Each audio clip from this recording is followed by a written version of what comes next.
Have you ever noticed how the loudest silence is often the one that shakes someone to their core? Especially when an empath, the person who usually explains, soothes, carries the emotional weight, decides not to say a word. Suddenly, the avoidant who seemed so unshakable starts to crumble. Why? Let's unpack this. Here's the truth. Avoidants thrive when they can keep control of the dynamic. They pull away, create distance, and expect you to chase. But when the empath, the one who usually leans in, steps back in silence, everything flips. The silence is powerful because it removes the fuel. It's not a punishment, it's clarity. Suddenly, the avoidant has to face the very thing they've been avoiding: their own feelings, their own patterns, and the reality that attention isn't guaranteed. Most empaths think speaking up more will fix it. But silence says, what words can't I see what you're doing? And I won't dance to it anymore. That's when avoidants crumble, not because they're weak, but because silence exposes the truth connection was there all along, but it's fragile. And if they want to keep it, they can no longer hide behind distance. When we talk about silence breaking the pattern, it's not about some manipulative tactic or a game you play with someone. It's about shifting the dynamic that has been running on autopilot for so long. Think about the usual rhythm. The avoidant pulls back, creates space, and withdraws emotionally. The empath, because of their natural instinct to heal and to connect, leans in harder. They send the long text explaining how they feel. They ask questions. They check in. They try to bridge the gap because for them, distance feels unsafe. It feels like abandonment. This chase-response cycle becomes the heartbeat of the relationship, and it always favors the avoidant. The avoidant gets to control the pace while the empath does the emotional heavy lifting. But when the empath chooses silence, something extraordinary happens. Suddenly, the cycle is interrupted. The script the avoidant has relied on no longer works. That space they created, expecting it to be filled with the empaths reaching out, instead stays empty. That absence feels louder than any words could ever be. It isn't rejection and it isn't hostility. It's simply a pause, a withholding of the constant emotional investment that once felt guaranteed. And in that pause, the avoidant is forced to notice the imbalance for the first time. Avoidants are often more comfortable when they feel they're in control of intimacy. They set the distance, they dictate the pace, and they count on the other person to adjust. But when silence enters the picture, it signals to the avoidant that the other person isn't playing by those rules anymore. It creates a mirror. Instead of the empath scrambling to close the distance, the avoidant now has to decide, do I step forward or do I let this connection wither? For someone who has spent so much time avoiding deep confrontation with their own emotions, this moment feels deeply unsettling. What makes silence so powerful is that it doesn't come from anger or punishment, at least not when it's healthy. It comes from a place of self-respect. The empath realizes they don't need to over-explain or beg for closeness. They realize that their presence, their energy, and their attention are valuable. By not rushing in to fill the space, they allow the avoidant to experience what life feels like without that steady flow of emotional reassurance. And often, that absence hits harder than any speech ever could. Imagine the avoidant, used to a partner who always texts back quickly, suddenly sitting with an unanswered message. Imagine them waiting for the empath to smooth things over, and instead they're met with calm quiet. The mind that once relied on distance as a shield now begins to spiral because the game changed. The silence makes them question their assumptions. Maybe this person won't always be there. Maybe their connection isn't unshakable. Maybe they've underestimated the cost of withdrawing. In that realization, the pattern starts to crumble, not because the empath pushed harder, but because they finally stopped pushing at all. When someone pulls away, most empaths instinctively respond by pouring in more energy. They text more, they call, they explain, they offer reassurance, and they do everything they can to keep the connection alive. This constant stream of energy feeds the avoidant in subtle ways. Even though the avoidant seems distant, they are still receiving something powerful, the knowledge that no matter how much space they create, the empath will close the gap. That pursuit becomes the emotional fuel the avoidant relies on because it allows them to maintain distance while still feeling wanted, still feeling secure in the background presence of the empath's effort. It's an unspoken arrangement. The avoidant gets to withhold closeness without facing the fear of being abandoned because the empath consistently chases and holds the relationship together. But silence changes everything. Silence is the withdrawal of that energy. It's the moment when the empath doesn't rush to soothe, doesn't rush to fix, doesn't rush to explain. That energy, which once flowed like a steady current, stops, and the absence of it creates an uncomfortable void. Avoidants aren't used to this because the dynamic has always leaned in their favor. Suddenly, the certainty they depended on is gone. The quiet becomes a mirror that forces them to feel the true weight of their distance. What makes silence so loud is the contrast. When someone is accustomed to constant attention, even small gaps feel huge. If you've ever had background music playing all day and then suddenly turned it off, you'll know the silence almost roars in comparison. That's what happens in these dynamics. The empath's energy has been the music in the background, and when it's gone, the avoidant is left with a silence that feels overwhelming. That's why many avoidants begin to crumble when the empath no longer fuels the connection. The lack of pursuit exposes how much they actually depended on it, even if they never admitted it. It's not just about missing the other person's words or presence. It's about losing the invisible safety net. The empath's energy had always softened the avoidant's fears of abandonment. It had always proven that, no matter how far they pulled away, someone was willing to close the distance. When that energy disappears, the avoidant is faced with a frightening possibility. Maybe connection isn't guaranteed. Maybe the other person values themselves enough not to overextend anymore. Maybe the pattern is breaking, and if they want closeness, they'll have to step forward for the first time. This is where the crumble begins. The avoidant, who once felt powerful by creating space, now feels powerless in the silence. They may start overthinking, replaying past interactions, or even reaching out to regain some of that lost energy. The irony is that the very silence they thought they wanted becomes the one thing that unsettles them most. It forces them to confront the truth that the empath's attention was never endless, and that their distance only feels safe when someone else is still holding the rope on the other side. When silence enters a dynamic between an empath and an avoidant, one of the most powerful shifts happens internally. For the avoidant, reflection becomes unavoidable. Normally, avoidants thrive by staying in motion, not necessarily physical motion, but emotional avoidance. They find safety in distraction, in creating distance, in downplaying the seriousness of their own feelings. Whenever emotions grow too heavy, they retreat into work, hobbies, friends, or even just numbness, anything that helps them sidestep the vulnerability they're not ready to face. And because the empath usually fills the silence with words, reassurance, or explanations, the avoidant never has to confront what's really happening inside of them. The empath unknowingly shields them from the weight of reflection by carrying the emotional responsibility, but silence takes that shield away. Without the empath stepping in to close the gap, the avoidant is left alone with the very emotions they've been trying to outrun. The silence creates space, and in that space, thoughts echo louder. The questions they've ignored begin to surface.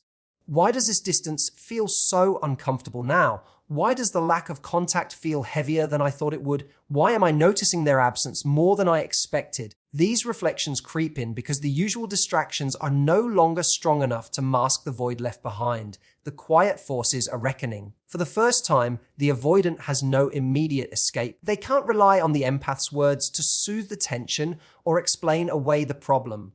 They can't depend on the other person to reset the connection by making the effort. Instead, the silence makes them aware of their own contribution to the dynamic. They begin to recognize the cost of their withdrawal. What once felt like control now feels like isolation, and that realization can be deeply unsettling. Reflection in these moments often uncovers truths they hadn't wanted to face. They may realize how much they've relied on the empath's persistence for emotional stability. They may notice how quickly the relationship feels empty when the other person stops investing. They may even feel the loneliness they've worked so hard to avoid. Silence strips away the cushion and leaves them exposed to the reality of their own patterns. It is no longer about what the empath does or doesn't say. It's about the avoidant facing themselves without the distraction of someone else's effort. What makes this reflection powerful is that it isn't optional. The empath's silence doesn't demand a conversation, doesn't push for answers, doesn't even invite negotiation. It simply holds space. And in that space, the avoidant has only two choices: confront their feelings or run from them. But running becomes harder when there's no one chasing. That is when many avoidants begin to crumble, because the silence magnifies the very truth they've spent years avoiding. That intimacy requires presence, not distance, and the longer they hide, the clearer it becomes that they're hiding from themselves. Boundaries often get misunderstood as walls meant to push people away, but in reality, they are bridges to healthier connection.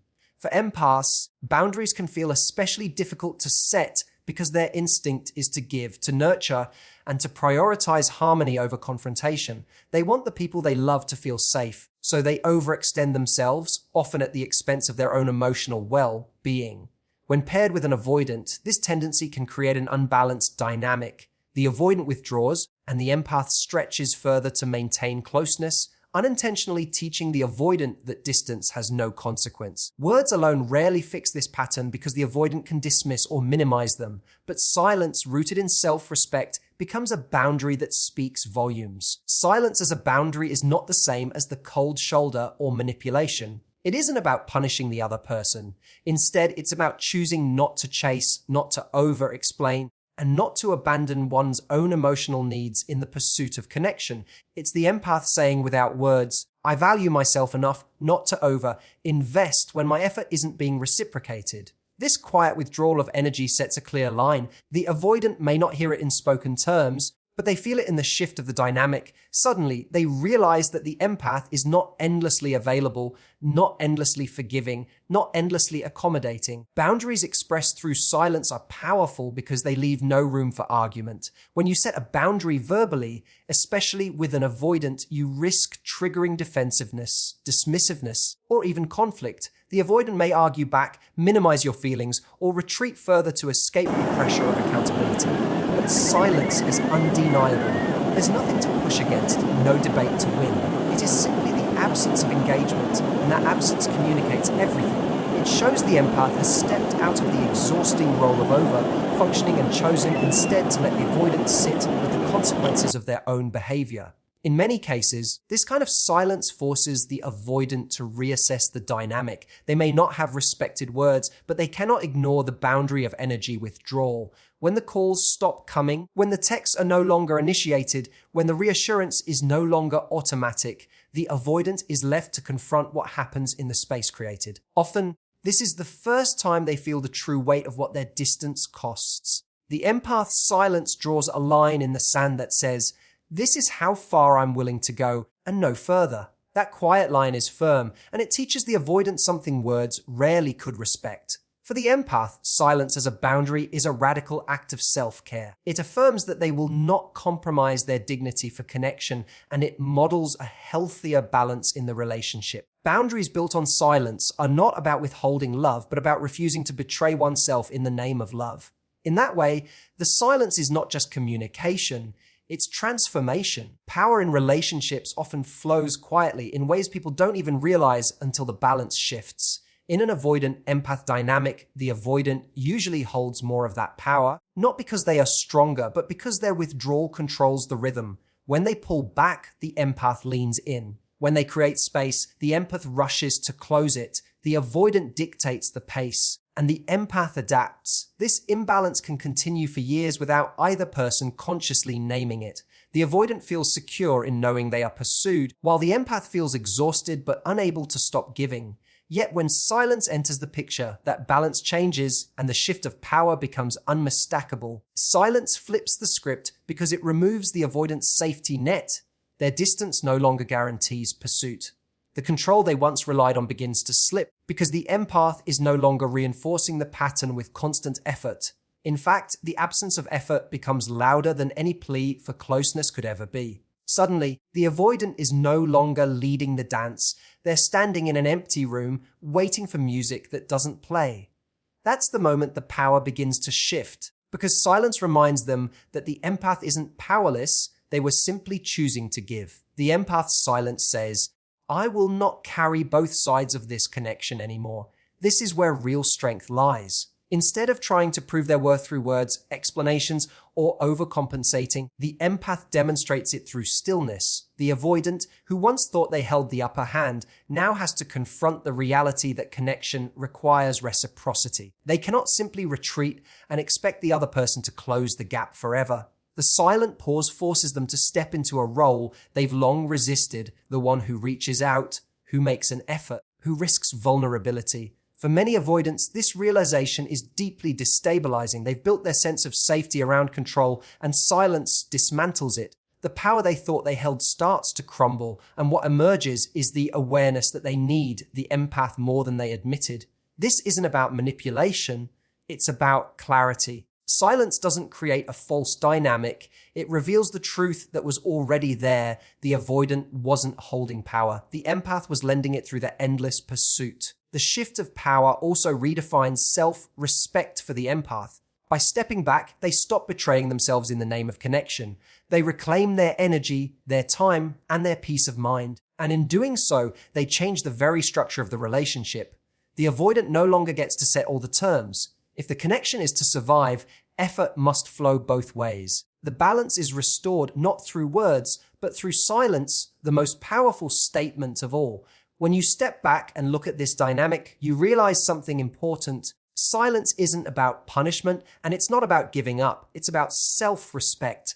It's about showing that love and connection cannot thrive when only one person is carrying the weight. For the empath, silence becomes a boundary, a mirror, and a reclaiming of power. And for the avoidant, it becomes the very thing that forces them to see the truth, that real intimacy doesn't survive in distance, it survives in presence. When almost every avoidant crumbles in the face of an empath's silence, it's not because the empath stopped loving, but because they finally started loving themselves enough to stop chasing. And that moment, though uncomfortable, is where true change can begin. So if you find yourself in this dance, remember, your silence may just be the most loving thing you can offer, both for yourself and for the relationship. Thank you for being here, thank you for listening, and most of all, thank you for choosing to honor yourself in every connection you create. I appreciate your time, your energy, and your openness. Until next time, take care and thank you.